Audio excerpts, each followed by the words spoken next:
আপনি এর আগে যে মামলা হয় আপনি প্রতিবাদ দিয়েছিলেন। আপনি বলেন যে কোন কথায় প্রতিবাদ দেওয়া লাগবে, আপনি তুই-তুকারির জন্য যদি প্রতিবাদ দিতে হয় তাহলে আমি এটার জন্য প্রতিবাদ দিতে রাজি। তাহলে আপনি কি আপনার আপনি আমাকে তুই বলেন, আপনি আমাকে তুই বলেন, কোনো অসুবিধা নেই, কোনো সমস্যা নাই। আপনার বড় ভাইয়ের সাথে আপনি তুই-তুকারি করতে পারেন, কোনো সমস্যা নেই। সংস্কৃতি আপনার বাবার সাথে আপনি পিটাবেন না, আপনার বাবার সাথে আপনি তুই-তুকারি করতে পারেন, আমাকে বলেন আপনি পিটাবেন। আমার কাছে অনেকগুলো অভিযোগ আসে যেগুলো আমি পাবলিকলি কখনো বলিনি, কারণ আমি এই ধরনের মানে কি বলে ছোটলোকি কালচার আমি বিশ্বাস করি না, এই জন্য আমি কখনো পাবলিকলি। আমার কাছে অনেকগুলো অভিযোগ আসে যে আন্দোলনকে কেন্দ্র করে ওনারা একটা টাকা পয়সার লেনদেন, টাকা পয়সার বাণিজ্য করতেছে। তো সেইটা আমাকে আসলে খুব মানে হার্টেড করে যে এইটার জন্য আমি এই আন্দোলন করছি না।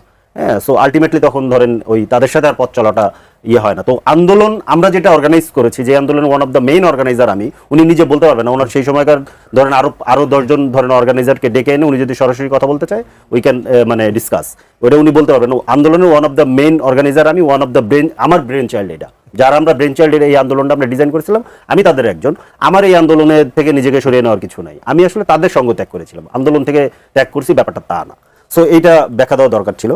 একটা জিনিস হচ্ছে যে কি বলে যে উনি জামাতকে ভণ্ডবস্তের কথা বলেছেন, জামাতকে ভালো, কিন্তু জামাতকে খেয়াল করে দেখেন 76 সালে জামাতকে রাজনীতি করার সুযোগ করে দিয়েছেন শহীদ প্রেসিডেন্ট জিয়াউর রহমান, 90 সালে জামাতের সমর্থন নিয়ে ক্ষমতায় গিয়েছেন বেগম খালেদা জিয়া, 2001 সালে জামাতকে সাথে করে নিয়ে ক্ষমতায় গিয়ে জামাতকে মন্ত্রিত্ব দিয়েছেন বেগম খালেদা জিয়া, এবং 22 বছর জামাতের সাথে ওনারা জোটে ছিলেন, তখন কিন্তু ভণ্ড ছিল না।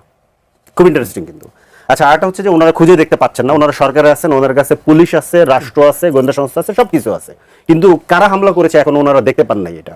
কিন্তু এইখানে যারা হামলা করেছে ওনাকে একটু অনুরোধ করবো, উনি পত্রিকায় যেহেতু নিউজ আসেন উনি দেখতে পান নাই, ওনাকে অনুরোধ করবো যারা হামলা করেছে তারা নিজেরা এটা ভিডিও করে এটা ছড়িয়ে দিয়েছে। তা ওনার কথা এটা বোঝা যাচ্ছে পরিষ্কার যে ওদের কাছে সিগন্যাল ছিল যে তোরা হামলা কর, তাহলে তোদের কিছু হবে না। এই জন্য ওরা ভিডিও করে, মানে আপনি একটা অপরাধ করছেন, সেই অপরাধ আপনি নিজে ভিডিও করে আপনি সার্কুলেট করার মতো দুঃসাহস কোথায় পায়? এটা আমি ওনার কথায় পরিষ্কার হলাম, কারণ উনি সুন্দর করে বলছেন যে পত্রিকায় তো নিউজ আসেনি, পত্রিকায় ধারণা করছি মিডিয়াগুলোকে ওনারা চাপ দিয়েছেন পূর্বের আমলের মতো। এই জন্য মিডিয়া মানে যারা হামলা করছে তারা এটা ভিডিও করে ছড়াচ্ছে, পত্রিকায় কিংবা মিডিয়াতে কেন আসলো না, কিংবা আসলে উনি কেন দেখলো না? নিশ্চয়ই তাহলে এই ঘটনাগুলো নেতৃবৃন্দ যেটা বলছেন, নেতৃবৃন্দ এই পদযাত্রা গিয়ে এলাকার এমপিদের গালিগালাজ করছেন বা তাদের গালিগালাজ মানে কি? কোনটা গালি আর কোনটা গালি না কে ঠিক করে দেয়?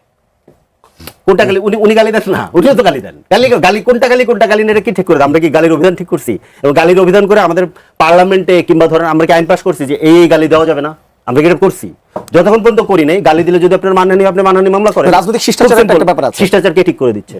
কোত্থেকে ঠিক করছেন আপনি? শিষ্টাচার কি ধরেন কোত্থেকে ঠিক হচ্ছে শিষ্টাচার? রাজনৈতিক শিষ্টাচার কি এইটা যে ধরেন মনে করেন যে ওই যে ওনাদের এক সিনিয়র নেতা বলছেন যে মূত্র বিসর্জন করলে বঙ্গোপসাগরে ভেসে যাবে? রাজনৈতিক শিষ্টাচার কি এইটা যে ওনাদের এক মন্ত্রী, বর্তমান মন্ত্রী, তার নেতৃত্বে যুবদলের এক নেতা লম্বা সময় যমুনা ঘেরাও দিয়ে আন্দোলন করে সিটিং অ্যাডভাইজারদেরকে বলতেছেন মাহফুজ একটা সান্ডার নাম, আসিফ একটা ব্যাঙের নাম, এটা রাজনৈতিক শিষ্টাচার কিনা? ওটা শিষ্টাচার হলে এটাও তো শিষ্টাচার, কোনো অসুবিধা নেই তো। এটা মুখের কথা, মুখের কথাকে আপনার মুখের কথা পর্যন্ত রাখতে হবে।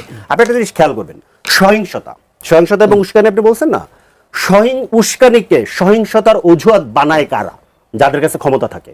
ক্ষমতা না থাকলে যেটা হয়, এই যে আপনি ফেসবুকে ঘুরে বেড়াচ্ছে দেখেন, ওই যে টাকলা মুরাদ, ওই যে বেদমটা, ঠিক আছে, এ কি পরিমাণ ধরেন বাজে ভাষায় বেগম খালেদা জিয়া, জিয়াউর রহমান, তারেক রহমানকে বক্তব্য দিয়েছে, কিছু করতে পারছে?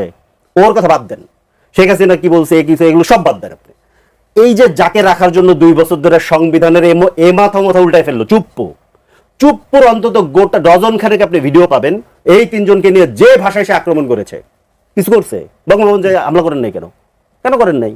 তার মানে কি ক্ষমতা থাকলে আপনি হামলা করবেন এবং ওইটাকে উস্কানি নামে জায়েজ করার চেষ্টা করবেন। এগুলো ভণ্ডামি, সিম্পল। এটা সন্ত্রাস, পরিষ্কারভাবে বলতে হবে এটা সন্ত্রাস, সিম্পল। এবং যদি এবং রাষ্ট্রীয় সন্ত্রাস, আপনি খেয়াল করে থাকেন একজন ব্যক্তিকে অ্যারেস্ট করা হয়েছে, ভিডিও তারা নিজেরা চাপা করতেছে, একজনকে অ্যারেস্ট করা হয়েছে, একজনকে বহিষ্কার করা হয়েছে, করা হয়নি। তার মানে এটা সেন্ট্রালের সিদ্ধান্ত। এবং উনি নিজে কিন্তু গতকালকে না পরশুদিন বক্তব্যের মধ্যে বলেছেন নাসিরউদ্দিন পাটোয়ারি স্যার আসেন, আমরা প্রোগ্রাম করতে দিব। তার মানে কি এটা ওনাদের প্ল্যান। আরেকজন নেতাও কিন্তু বলেছেন, আরেকজন সম্ভবত জামালপুরের একজন এমপি এবং উনি সম্ভবত মন্ত্রীও, উনিও কিন্তু একই কথা বলেছেন। তার মানে এটা একটা বিএনপির প্ল্যান যে আসলে এনসিপির উপর আক্রমণ করা হবে, এবং এই আক্রমণ করার জন্য ওনারা একটা গ্রিন সিগন্যাল দিয়ে দিয়েছে, এই জন্য কারোরই কিছু হয়নি, এটা পরিষ্কার বোঝা যায়।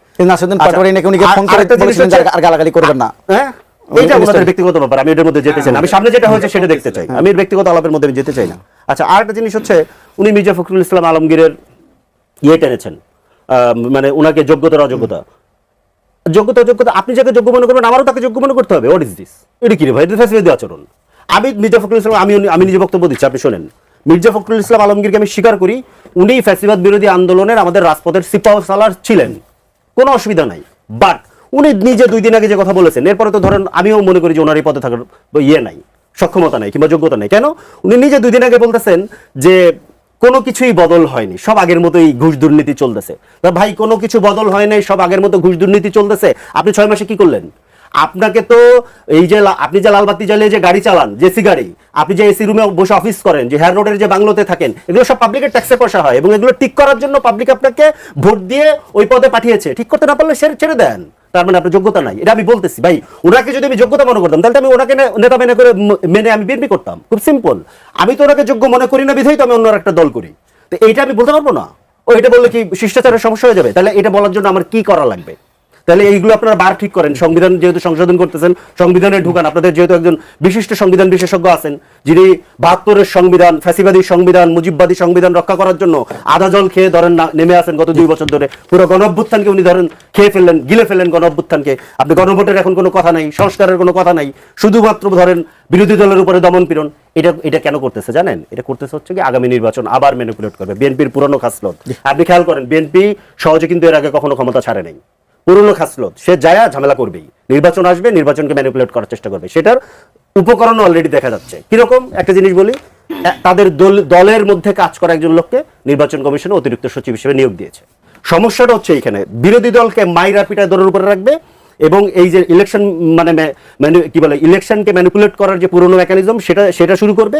পাশাপাশি এই যে দেখেন জনজীবনে যে দুর্ভোগ, গ্যাসের দাম, বিদ্যুতের দাম, তেলের দাম, এই যে বিদ্যুৎ নিয়ে যে ধরেন মহাকেলেঙ্কারি ঘটে গেল, এটা আসবে কয়েকদিনের মধ্যে। দেখেন আমার বাসায় যেহেতু প্রিপেড মিটার আমি চালাই, সারা বাংলাদেশ থেকে আজকে খবর আসতেছে এই 1000-1500 টাকা, ধরেন 1500 টাকা করে 5 কোটি মানুষের ধরেন বেড়ে গেলে কত হাজার কোটি টাকা চলে গেছে। এই টাকা কাদের টাকা? কে হিসাব দিবে? কোথায় গেল? কার পকেটে গেল? আপনি খুঁজেই পাবেন না। মোহাম্মদ রাশেদ খান, ফরিদুল হক অনেকগুলো অভিযোগ করেছেন, বক্তব্য দিয়েছেন, কোন উত্তর দেবেন কিনা? উত্তর তো দেবই। আপনাকে দেখায় দ্য ডিসেন্ট, আমার ভাই নিশ্চয়ই এই সম্বন্ধে দেখেন এখানে পোস্ট করেছে কে? আমি শেষ করি। দেখেন আপনি আপনার সময় দেখেন, সাজিদ আলম পোস্ট করেছে। তিনি দাবি করছেন যে এইখানে যাকে আঘাত করা হচ্ছে সেই ব্যক্তি হলেন আপনার আলিফ, এবং যিনি আঘাত করতেছেন তিনি হলেন নাজমুল হাসান অনিক। তার মানে কি? তার মানে হ্যাঁ, ওই ছেলেটি আঘাতপ্রাপ্ত হয়েছে। সেটা কিভাবে হয়েছে আমরা কেউ জানি না, কিন্তু কথা হলো যে আপনি যাকে দায়ী করতেছেন সে এই ঘটনার সাথে দায়ী না, এবং যে ছবি ভিডিও আপনি প্রচার করতেছেন সেটাও সত্য নয়, এবং এইটা দ্য ডিসেন্ট তারা এটি তদন্ত করে পেয়েছে। আচ্ছা, এবার আসি। দেখেন, ভাই বললেন যে আমি যদি মির্জা ফখরুল ইসলাম আলমগীর সাহেবকে পছন্দ করতাম, যোগ্য মনে করতাম, আমি তো বিএনপি করতাম। আপনি যেহেতু বিএনপিকে অযোগ্য মনে করেন, তাহলে বিএনপির সাথে কেন জোট করতে চেয়েছিলেন? তাই না? বিএনপি তো মূলত এনসিপিকে 4টি আসনের বেশি দিতে রাজি হয়নি, যে কারণে জামাতের সাথে গিয়েছে। নিশ্চয়ই আপনার খেয়াল থাকবে জামাতকে কত গালিগালাজ এনসিপি করেছিল। সেই সময় জামাতের সেক্রেটারি জেনারেল তিনিও বেশ কঠোর সমালোচনা করেছিলেন, এবং জামাত শিবিরের নেতৃবৃন্দ এনসিপিকে খেয়ে ফেলাবে এমন একটা অবস্থা।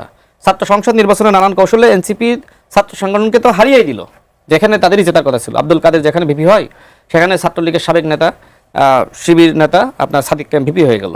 তো নানান মেকানিজম হয়েছে। তো যাই হোক, এখন যেহেতু আপনি মির্জা ফখরুল ইসলাম আলমগীর সাহেবকে পছন্দ করেন না, তাহলে 2 জন উপদেষ্টা পদত্যাগ করার আগের রাতে কেন তার বাসায় গিয়ে বসে থাকলো উপদেষ্টারা? এবং সেই সময় তো মির্জা ফখরুল ইসলাম আলমগীর সাহেব মন্ত্রী না, আপনারা ওই সময় পর্যন্ত মন্ত্রী, আপনারা বসে থাকলেন। নাহিদ ইসলাম নিজে তার বাসায় অসংখ্যবার গিয়েছেন, এমনকি স্বরাষ্ট্রমন্ত্রী, ব্যর্থ স্বরাষ্ট্রমন্ত্রী, অযোগ্য স্বরাষ্ট্রমন্ত্রী বলছেন না আপনি, তার বাসায় তো প্রায়ই আপনার বৈঠক করতেন। নাসিরউদ্দিন পাটোয়ারি যে সময় এলাকায় ঢুকতে পারবে না, যে সময় শহীদ প্রেসিডেন্ট জিয়াউর রহমানকে গালিগালাজ করেছে, সেই সময় যাতে তিনি তার এলাকা চাঁদপুরে যেতে পারেন, এই জন্য ব্যবস্থা করেছে কে? বর্তমান স্বরাষ্ট্রমন্ত্রী।